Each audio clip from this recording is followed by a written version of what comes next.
water fracking.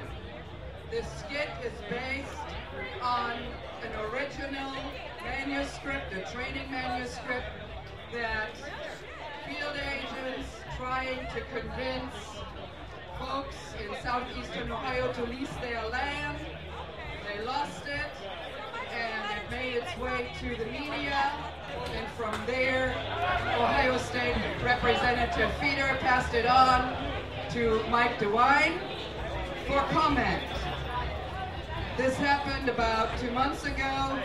No comment until last Monday, when our governor released into effect that we now can hydrologically slick water frack all our state parks.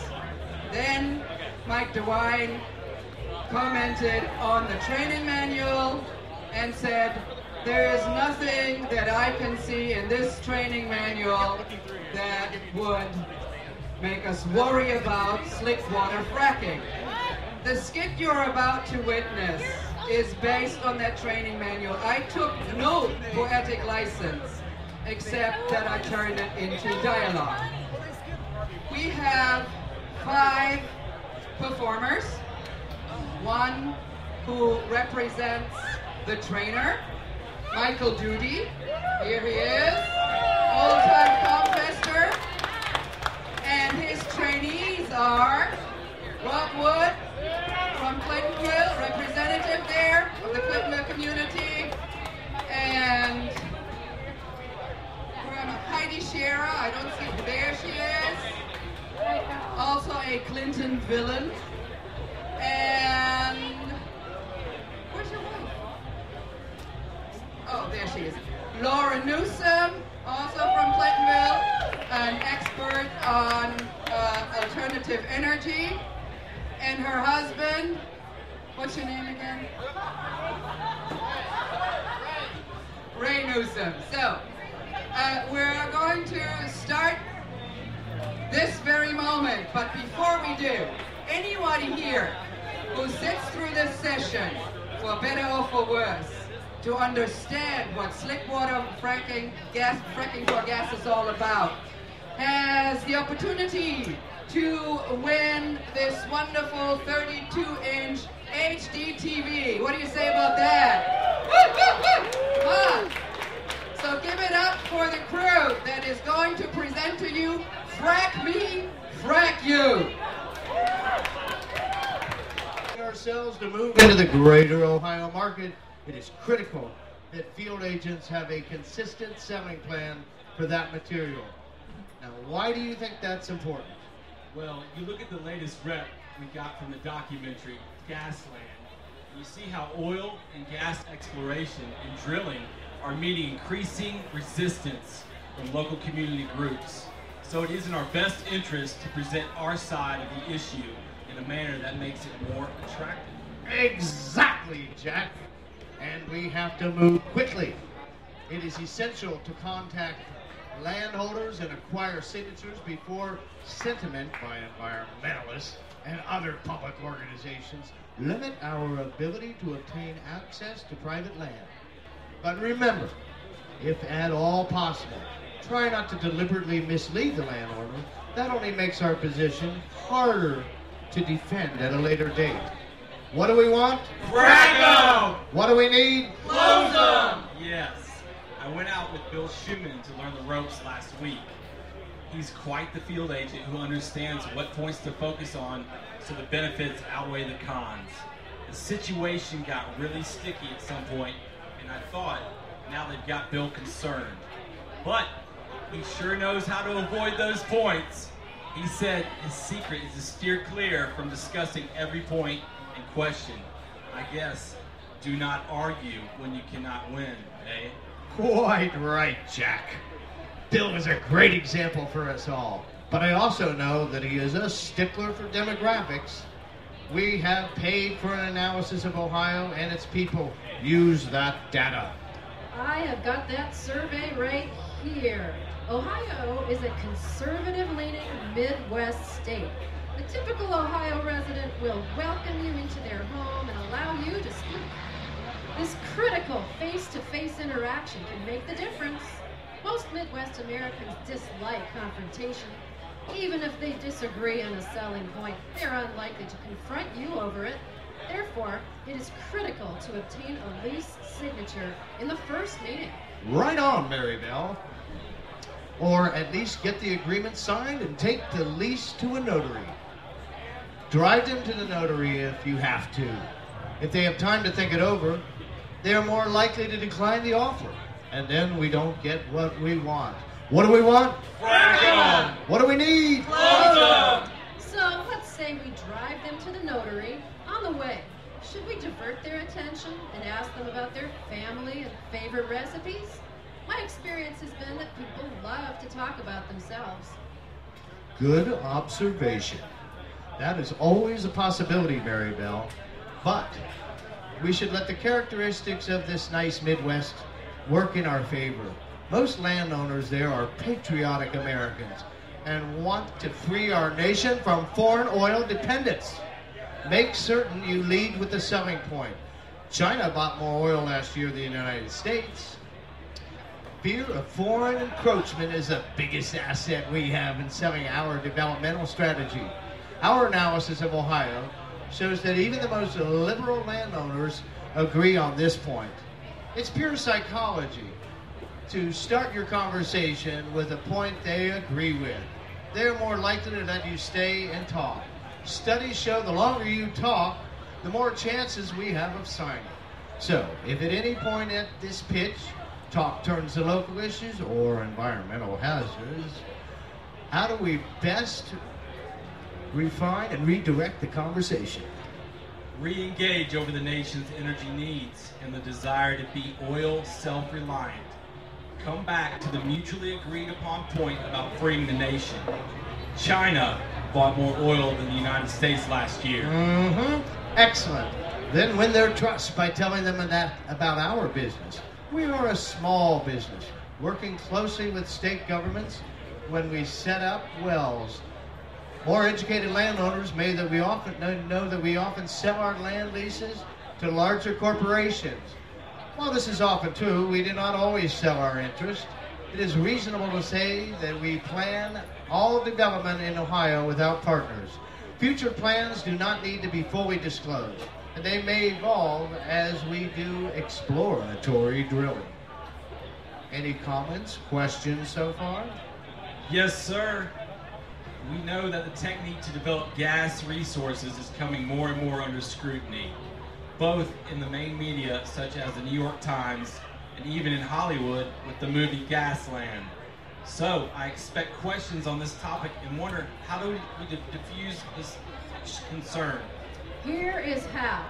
We stress to the landowner that we are primarily looking for oil resources. Searching for oil is less environmentally damaging than the claims against fracking.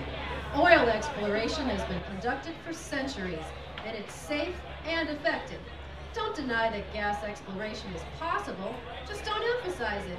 Besides, most wells in southern Ohio were drilled and then hydraulically fractured to make a viable source of water. Tell them that fracking is safe.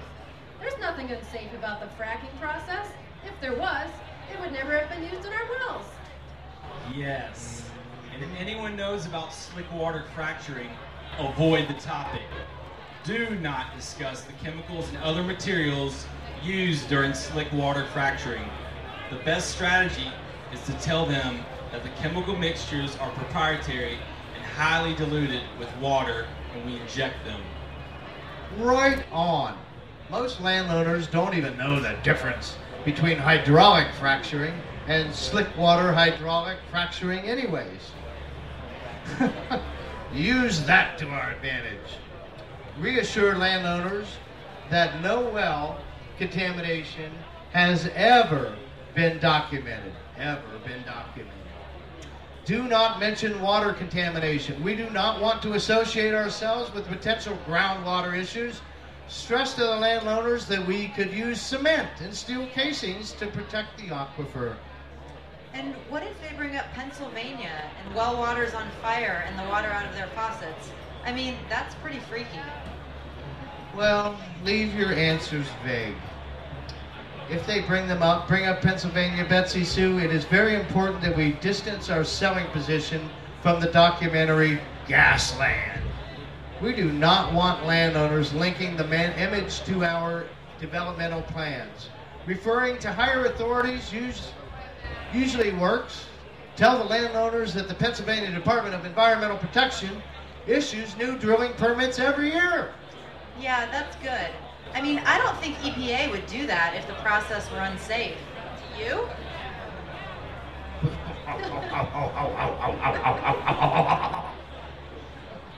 On that note, folks, activists have begun using the exemption of the oil and gas companies from the Federal Clean Air and Water Act against our industry. The problem here is that they are right when it comes to the exploration of natural gas. So, once again, stress that we are searching for oil, not gas. Draw those lines clearly. Do not get into a debate about the law and environmental protection. State that our company has a good track record, and we follow all environmental rules and regulations set forth by the wonderful state of Ohio. What do we want? Frack 'em! What do we need? Close them! them! Oh yeah, they made a point about that in the morning session. It is Ohio that permits the drilling, not the federal government. Federal law has no bearing on our development unless government interference is better for us. Of course. And here's the kicker. Midwest Americans tend to agree with the proposition that less regulation is better. Obamacare is a great example. You still have to watch your audience and check for political bumper stickers when you approach a house. Right you are, Mary Bell. Everyone, did you hear that? Watch for bumper stickers. Any bumper stickers. Jesus saves tells you a lot about the landowner, does it? Or does it not? As much as Tree Hugger or the Sierra Club sucks. Or Save Water and Shower with a Friend. Am I right? But let's continue with another regional specific. The southern region of Ohio we are targeting is covered with Utica Shale, not the much talked about Marcellus Shale. So that opens up an opportunity for a key strategy to defeat any issues on fracking. Discuss the differences between Marcellus and Utica Shale. Tell landowners that fracking is used in the Marcellus Shale for natural gas, but we are searching for oil in the limestone and dolomite rock formations. Joe Clark. I'm from Southern Ohio. I hear some ex-hippies there buying up and saving large stretches of land. They call it the Arc of the Appalachian. And that area is full of dolomite. No getting to it, though, because it's not single land ownership, which is too bad. I bet there's tons of gas there. There is plenty more, Mike. So let me summarize. While it is true that we evaluate the well and the shale layer for its fracking suitability and gas development, just talk about our initial hope of finding oil. Why? What do we want? Frack 'em! What do we need? Close them! Right, that distinction between Marcellus and Utica may be just enough to finalize the lease. Now, what about all the noise from all the extra traffic and all the drilling? How close to their home it is, how long it lasts. I mean, these people, they live in the dead of the country where cicadas don't sound like jet engines taking off all day long. I was just getting to that, Mike. Here is how to deflate that argument against drilling. First, stress that we do everything to keep it to a minimum. Second, do not deny that the initial setup can be noisy, like building a home. These people are crazy. No one objects to new homes under construction. Say that the noisy portion of the operation is up front and over quickly compared to the entire operation. This span of the process can take up to a year, but don't mention the overall time. The well may last for 40 years, so 1 year of noise, it's not bad. Third, if pressed for details, tell them that we will monitor the noise to ensure it is approximately 80 decibels at 200 feet. most likely they don't understand the details. And even more likely, they won't admit to it. Just don't compare the noise level to anything tangible, like trains or planes. Stick with the numbers. They provide the truth, but make it hard to understand the implications. And last, tell landowners the more trucks, the more royalties. Money normally deflects most arguments. Many people ask about their land and how much is used. This morning, they said a pad size of approximately 20 acres is necessary. That's only during the initial drilling, Jack. After drilling and fracturing the well is on a land size of approximately 5 acres. So stress that 5 acres. Do not talk about the initial setup unless absolutely pushed on details and timeline for the drilling. After the lease is signed, we are able to deal with the landowner's concern. That is our #1 concern. Why? What do we want? Frack 'em! What do we need? Close 'em! But what if landowners realize that multiple wells are necessary and ask how many wells in a square mile? Don't answer that question. You see, wells are most effective if they are spaced 40 acres or further apart. This sounds like a large number. Use it. Most landowners don't realize that 10 to 20 wells can be placed in a square mile. 40 acres is a large enough number that wells seem far enough in their mind. We do not want landowners aware that we may drill many wellheads in a single area. After we have the leases signed, we have the freedom to use the land as we want to. Well, there was a case where the landowner brought the lease to an attorney who told her that if the well continues to produce, our lease continues for the lifetime of the well, which can be as high as 40 years, and the extension didn't require her approval. The deal went out the window, but what do we do so that doesn't happen? True. If we have an active well, then it was within our legal right to continue development until we turn it into oil. So here's the deal. Our leases are for 5 years with small plots of land, or 3 years with an option to renew for 2 years on larger land tracts. Stress the 5-year leases unless absolutely pushed on the details. It seems that farmers are more concerned with water usage because most residential owners don't know that we pull water directly from their local aquifer. So how do we respond to their concerns of radioactivity? Well, our manual mentions reports that show that fracking and other oil and gas exploration techniques increase radioactivity in the groundwater. Boy, I'll tell you. True. We have an active well that is... Sorry about that. Don't tell them that. Most landowners don't know that. Tell them we are radioactive free. Tell the landowner we use no radioactive materials. That should alleviate their fears if pressed. Tell them that it is natural radiation, baby, that is always there. We don't increase it by adding anything. The overall plan is to drill exploratory wells and then get at the small gas pockets that multiple wellheads then pump in high volume of water and chemicals. Do not discuss this point. If needed, we can even write leases with no fracking positions. And even with these lease modifications, we can legally drill multiple wells and insert high pressure extractants. Nice. Hey, but what about their property value? Multiple studies have shown that property values decrease for land with oil and gas leases on the property. Some major banks have even stopped issuing mortgages on properties with leases for mineral and oil gas rights, including Wells Fargo, Bank of America, and other large financial institutions. Avoid this topic. This is a no-win argument. Okay. If backed into the issue, talk about the potential revenues and the overall needs of the nation. Remind them that China bought more oil than the United States last year. Remember the most important part of our overall development plan. What do we want? Frack 'em! What do we need? Close 'em! That's it. Signed leases allow us to reparcel the land as needed to receive minimum acreage under Ohio law. Even small parcels are important. A resident with a half-acre plot can make the difference with the state oversight board to allow that drilling.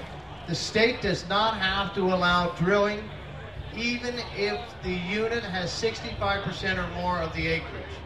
Sometimes the board looks at overall numbers of residents, and if the majority are against drilling, then they reject permits for fear of local backlash. This is an acreage as well as an overall number of people gain.